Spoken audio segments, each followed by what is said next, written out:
This is the unabridged audio narration of The Sea Witch, Volume 1, Meeting the Young Master. Written and illustrated by Cara aka Lady Flame. Published online from 26th of August 2018 on Web Novel and Tapas.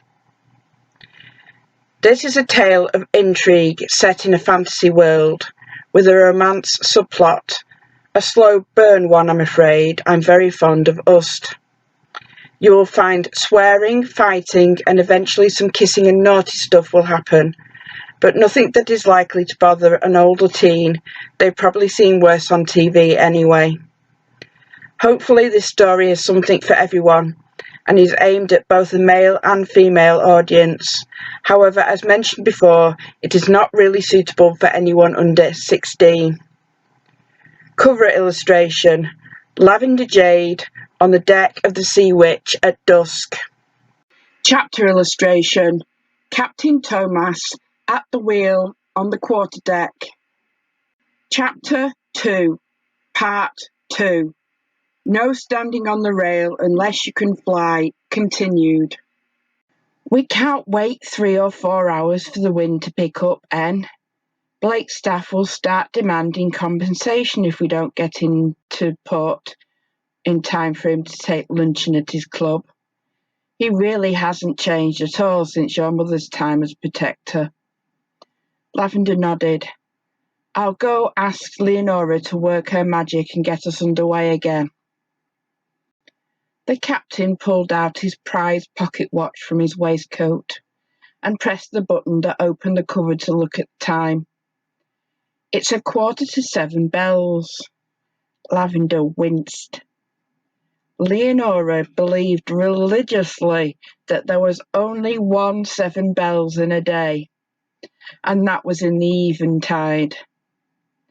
The captain chuckled at N's expression and patted her on her shoulder. May I suggest that you call in at the mess and get some food for yourself and Madame Leonora? Lavender sighed and rubbed the bridge of her nose. She could feel a tension headache forming. It's always best to come bearing gifts, I suppose. As N reached the main deck, the captain leaned over the quarterdeck railing and shouted, Don't forget the coffee. Lots and lots of coffee. And his laughter followed N as she made her way below deck to the mess. Lavender looked around the room when she entered the mess. There were plenty of people sitting at the long tables. Those eating sausage, bacon and eggs had probably come off the night watch, whilst the day watch were tucking into thick, creamy porridge with raisins and fresh apples for dessert.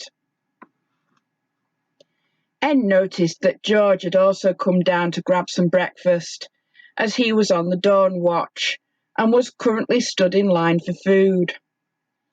As N came up behind him, she made him jump as she spoke.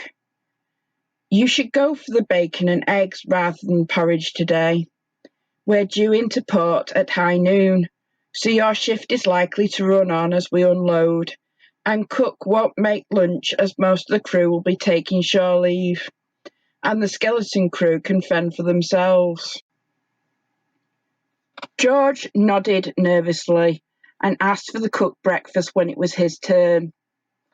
N sighed. He was still so nervous around her, and when George was about to go sit down, she stopped him. Wait, hold out your hand. George juggled the plate into his left hand and held out his right hand to N, into which he placed a sweet-smelling apple. George opened his mouth to speak, and Lavender could guess what he was about to say, so she quickly interjected. Put it in your waist pouch for later. It's going to be a long day. George hesitated before nodding firmly, and N was pleased to see him take his pouch out as soon as he sat down, placing the apple inside carefully and then double tying the strings as if he was scared that it would fall out, and then tucking the pouch back into his waist sash securely. Satisfied, N turned back to where the cook was waiting. He grinned at her. It's like watching someone trying to tame an alley cat with food. N rolled her eyes at the man. She'd known him for over a decade, since the current crew of the Sea Witch had come into being. George is much cuter than any alley cat I've ever met. I kind of want to pat him on the head every time I talk to him. George was the only newcomer to the crew, and this was his first solo voyage, since the previous weather-sensitive Old Joe had finally retired at the end of their last voyage to the Isles, and was probably at this very moment being woken up by his grandkids at his small cottage in Black Pearl Village on Mother Island.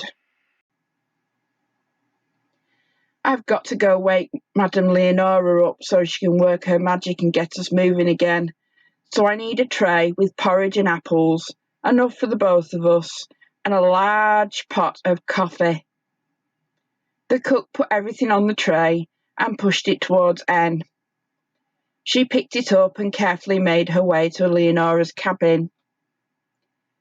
End of Chapter 2, Part 2.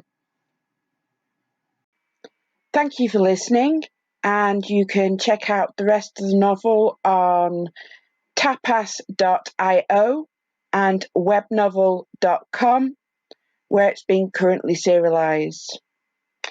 Bye bye, until next time.